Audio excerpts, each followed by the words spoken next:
আসসালামু আলাইকুম। কেমন আছেন সবাই? আশা করি সবাই ভালো আছেন। আজ আমি একটা নতুন রেসিপি নিয়ে এসেছি, তালের শাঁস দিয়ে পুডিংয়ের রেসিপি।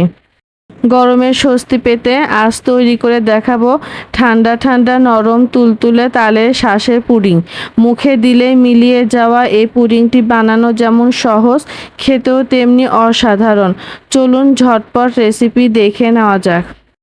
এরপর তালের শাঁসগুলো ভালো করে পরিষ্কার করে নিয়ে লম্বা ও চিকন করে কেটে নিলাম। এবার চুলা পাতিল বসিয়ে দুধ ঢেলে দিলাম। দুধের বলক চলে আসলে পরিমাণ মতো চিনি দিব। চিনিটা গলে গেলে দুধটা ঘন করার জন্য গুঁড়া দুধ দিব।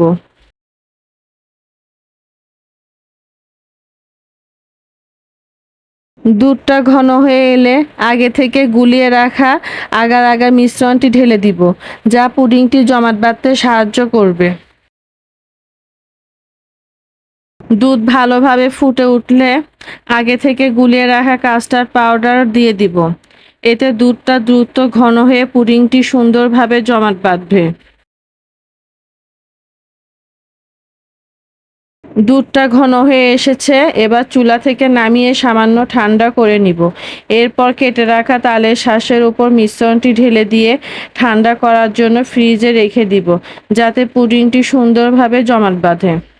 পুডিংটা ফ্রিজ থেকে বের করে প্লেটে ঢালার সময় সামান্য একটু ভেঙে গেছে, কিন্তু দেখতে বেশ লোভনীয় লাগছে আর খেতে হয়েছে একদম অসাধারণ। আশা করি রেসিপিটি আপনাদের ভালো লেগেছে। এরকম রেসিপি ভিডিও পেতে আমার চ্যানেলটি সাবস্ক্রাইব করুন এবং আমার পেজটি ফলো করুন। আল্লাহ হাফেজ।